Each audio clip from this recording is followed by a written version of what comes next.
tak mau cerita pasal cinta tu. Tak, aku tak mau tahu pasal cinta macam mana macam tu. Ni just aku nak tahu macam mana yang tiba-tiba boleh cinta. Yang tu je. Sebab dia ada gap. Dia kawan nak sebab tu aku kenal tu kawan-kawan Jatuh cinta lah contoh. Jatuh cinta. Cinta. Cinta. Jatuh cinta. Aku bagi contoh je kan guna ayat sama benda lain. Selain jatuh. Jatuh Tak, selain jatuh. Yang Hans quote ada. Selain jatuh.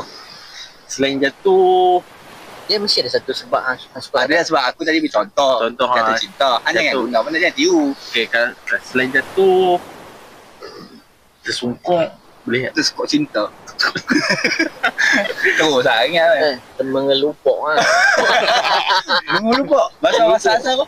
Mengelupuk. Tegur lumpur. Betul kan? Lumpur. Mengelupuk lah. Macam tu lah mengelupuk. Betul. Okey, yang tu habis Okey, time break. Kita nak break tu. Okey, dah baru mengelupuk jadi kita nak break. dah cukup yang tu cukup lah. Aku tak mau cerita panjang-panjang. Tak, aku tak mau tahu. Aku nak tahu yang kan tu benda yang tadi aku cerita. Dah jatuh kan? Daripada awal, pak, Aku cerita. tersungkur cinta. Yang ni kita cerita lock kamera yang tu. Tak, tersungkur cinta. Tak, aku tak tanya tu sebab yang tu kan hantar bercerita. Dia sebab tahu dia punya level-level tu lah. Kawan takkan tiba-tiba betul bercinta. Dia kena ada gap kan tengok. Jatuh cinta contoh. Jatuh cinta, baru bercinta. Betul tak? So, selain jatuh. Yang jatuh